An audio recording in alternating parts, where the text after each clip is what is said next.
Hello students, हम कर रहे हैं क्लास 11 साइंस का question paper half yearly examination 2024-25 subject science. चलिए स्टार्ट करते हैं क्वेश्चंस। फर्स्ट क्वेश्चन जो है आपका इसमें है, consider the following two claim of the four object A B C D.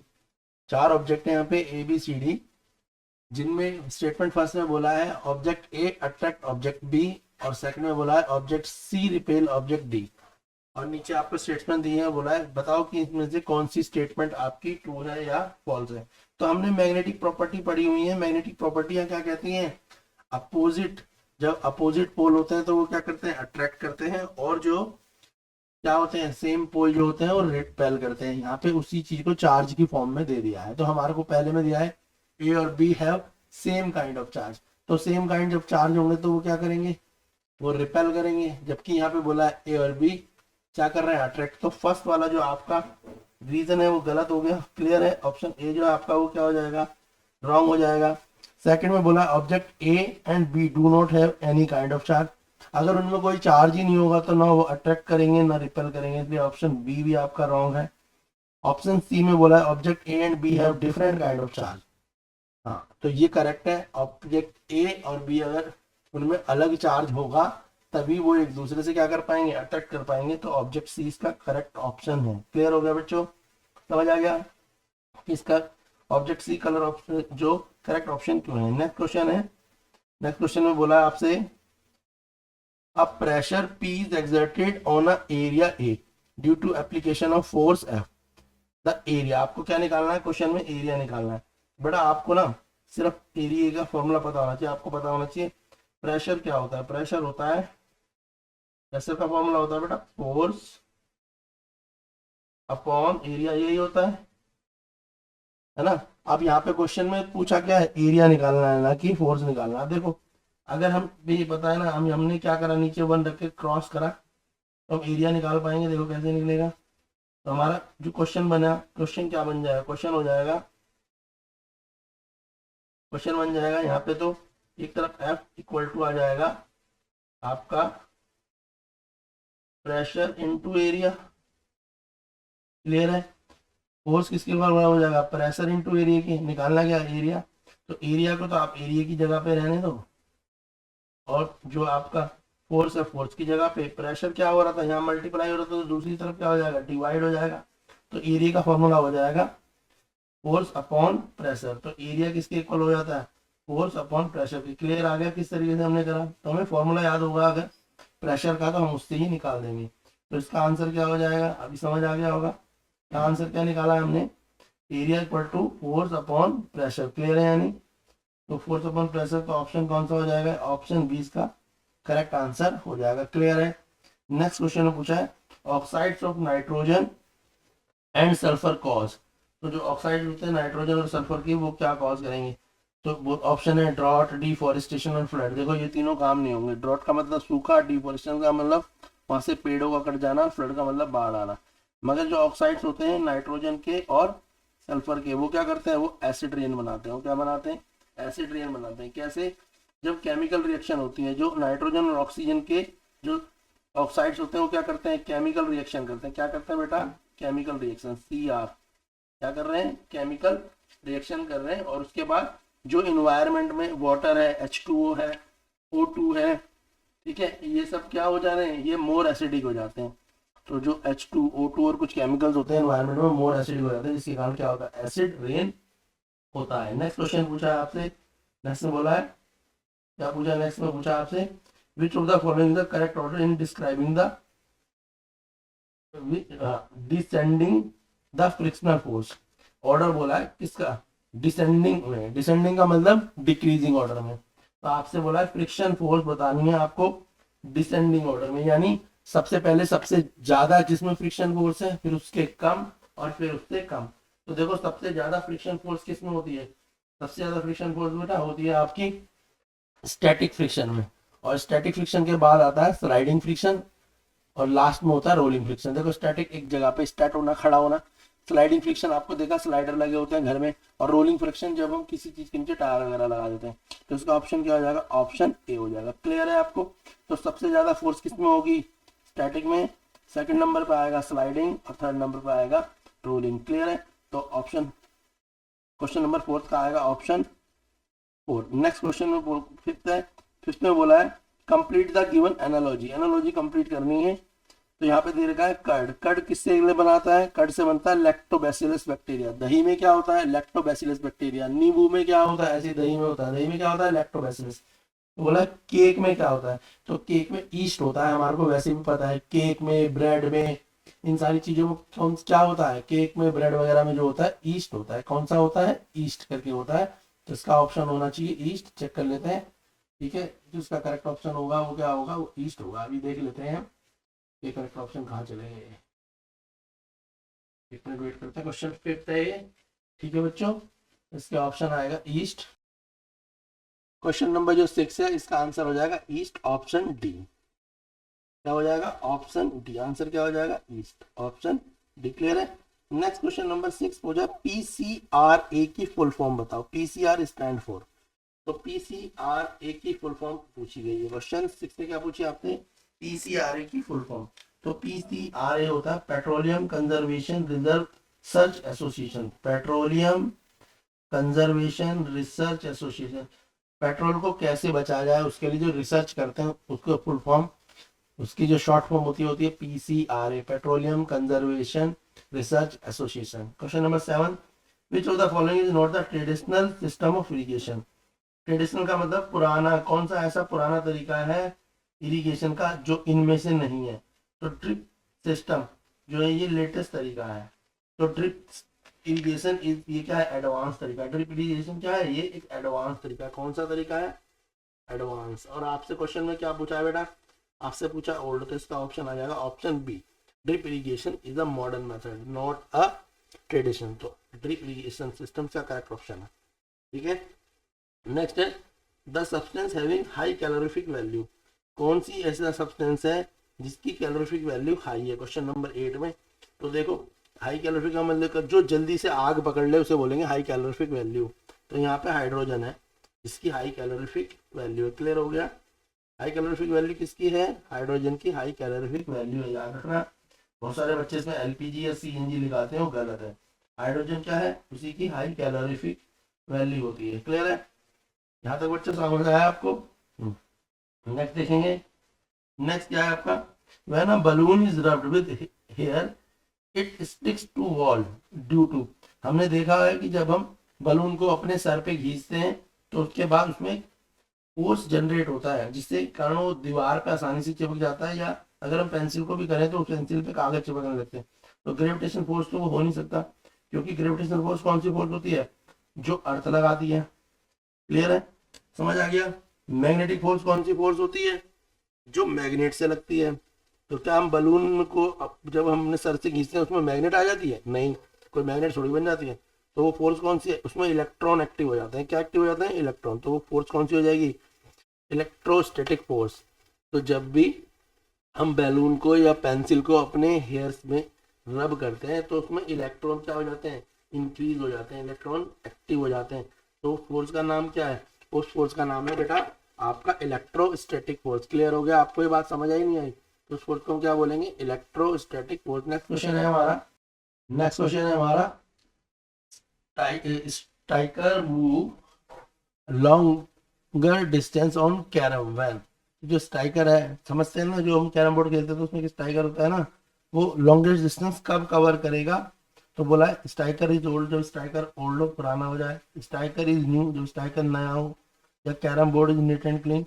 या पाउडर इन स्प्रिंकल। तो इसका आंसर है पाउडर इन, ठीक है, स्प्रिंकल। यानी जब हम पाउडर को कैरम बोर्ड में डालेंगे उसका कारण क्या होगा? जब कैरम बोर्ड में पाउडर डाल देंगे तो कैरम बोर्ड का फ्रिक्शन क्या हो जाएगा? कम हो जाएगा due to low friction. Reason क्या है? फ्रिक्शन क्या हो जाएगा? लेस हो जाएगा। यहाँ पे बेटा फ्रिक्शन क्या हो गया? जब फ्रिक्शन लेस हो जाएगा तो आराम से क्या होगा? हमारा जो स्पीकर वो मूव आसानी से करेगा फ्रिक्शन को कम करने से। क्लियर है? याद रखना है। तो फ्रिक्शन लेस हो जाता है। समझ आया बेटा? तो फ्रिक्शन लेस होने के कारण क्या है? स्ट्राइकर आसानी से मूव कर पाता है। क्वेश्चन नंबर 11 बोला what are the causative agent of dysentery and malaria. तो मलेरिया या डाइसेंट्री के लिए कौन सा एजेंट है किनके कारण डाइसेंट्री और मलेरिया होता है? तो डाइसेंट्री और मलेरिया होता है प्रोटोजोआ के कारण। किसके कारण होता है? प्रोटोजोआ के कारण होता है, क्योंकि प्रोटोजोआ क्या है? प्रोटोजोआ से बनता है प्लाज्मोडियम। क्या बन जाता है? प्रोटोजोआ से क्या बनता है? प्रोटोजोआ से बन जाता है प्लाज्मोडियम, और प्लाज्मोडियम के कारण क्या होता है? हमारे को डाइसेंट्री और मलेरिया होता है। प्लाज्मोडियम की स्पेलिंग लिख लो,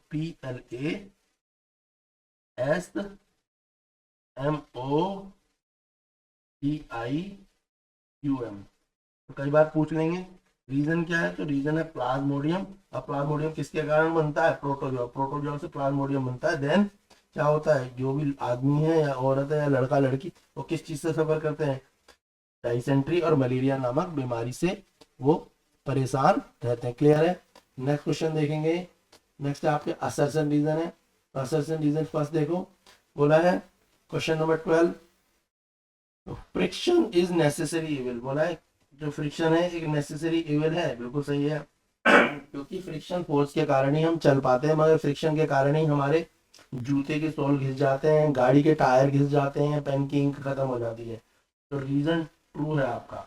तो फ्रिक्शन फोर्स क्या है? It is a necessary evil. दूसरा, लुब्रिकेंट कैन रिड्यूस फ्रिक्शन। ये भी ट्रू है। अगर हमारे दरवाजे अच्छे से नहीं चल रहे होते हैं, किचन का स्लाइडर डोर अच्छे से नहीं चलता, तो हम क्या करते हैं? ऑयल डालते हैं ताकि वो डोर आसानी से मूव करने लगे। तो लुब्रिकेंट क्या करता है? फ्रिक्शन को रिड्यूस करने में हेल्प करता है।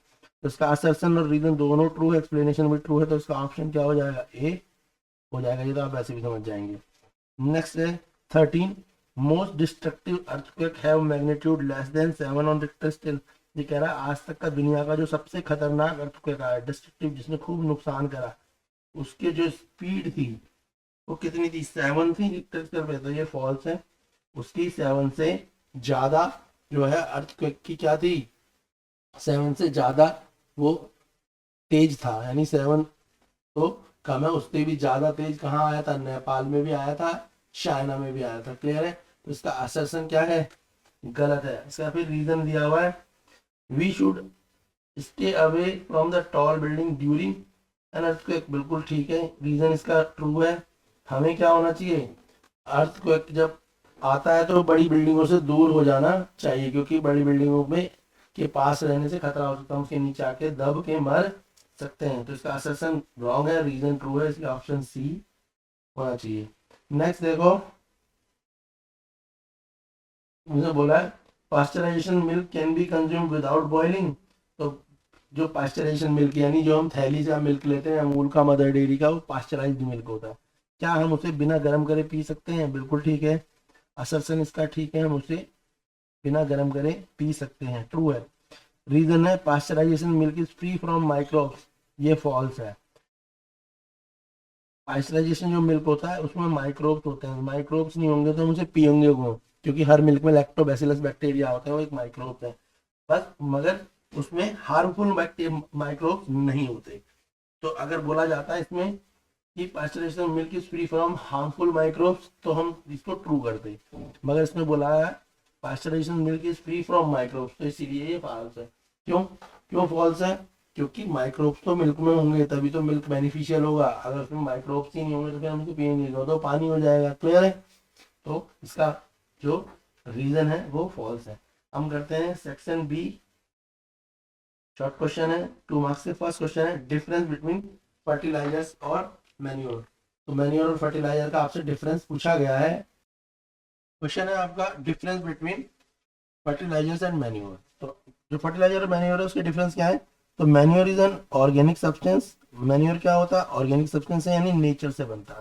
मैन्योर क्या है? नेचुरली बने हुए हैं। ये क्या है? ऑर्गेनिक सब्सटेंस है। तो यानी आप जैसे काउ डंग, वेजिटेबल पील्स या ट्री के वेस्ट से क्या बनता है? मैन्योर बनता है। फर्टिलाइजर्स इज एन इनऑर्गेनिक है सब्सटेंस है, यानी इन्हें केमिकल से बनाया जाता है। Manure is prepared in field. Manure खेतों में बनाए जा सकते हैं। Fertiliser is prepared in factories. तो फर्टिलाइजर बनाने के लिए हमें फैक्ट्री की जरूरत पड़ती है। Manure provide humus to the soil. तो मैन्योर क्या करता है? मिट्टी को ह्यूमस प्रोवाइड करता है। ह्यूमस का मतलब मिट्टी को ऑल ओवर जो भी सॉइल को नीड होती है सारी नीड्स को पूरा करता है। जबकि फर्टिलाइजर जो होते हैं स्पेसिफिक होते हैं। सॉइल को जिस चीज की जरूरत है, अगर सॉइल को जरूरत है आप तो समझ लो सॉइल को किसकी जरूरत है, सॉइल को जरूरत है नाइट्रोजन की, या सॉइल को जरूरत है जिंक की, मतलब किसी भी एक फर्टिलाइजर की या दो फर्टिलाइजर की, तो उनकी नीड को हम फर्टिलाइजर के थ्रू क्या करते हैं, कंप्लीट कराते हैं। मगर मैन्यूअल जो होते हैं वो क्या करते हैं, सॉइल की ऑल ओवर नीड्स को कंप्लीट करते हैं। क्लियर है? नेक्स्ट क्वेश्चन देखेंगे। नेक्स्ट क्वेश्चन है आपका what is CNG, question number 16।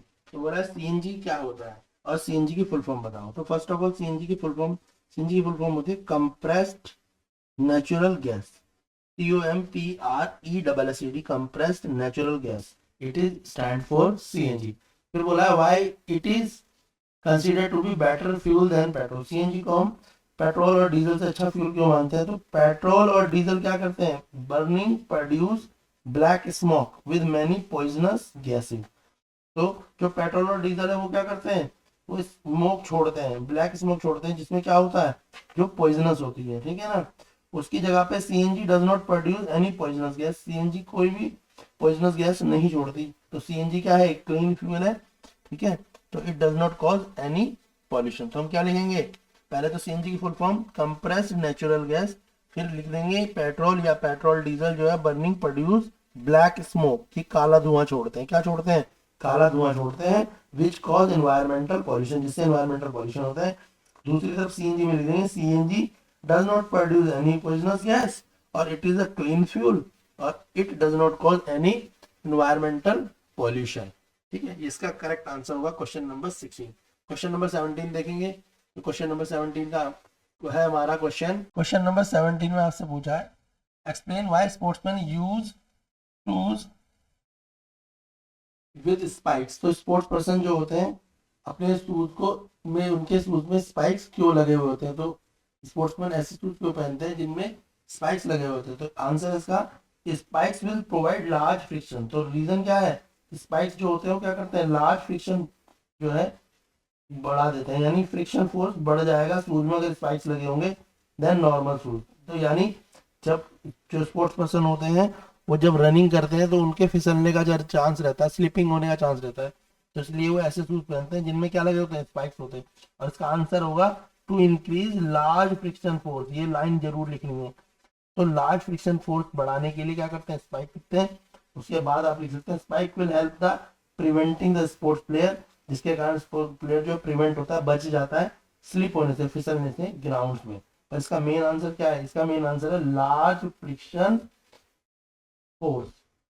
Large friction force समझ आ गया, LFR मैंने शॉर्ट में लिख दिया, लार्ज फ्रिक्शन फोर्स यानी टू इंक्रीज, क्या इंक्रीज करना है, large friction force, to increase large friction force. Large friction force को बढ़ाने के लिए स्पोर्ट्स पर्सन जो है क्या करते हैं, स्पोर्ट्स पर्सन अपने शूज में स्पाइक्स लगाते हैं। क्लियर है?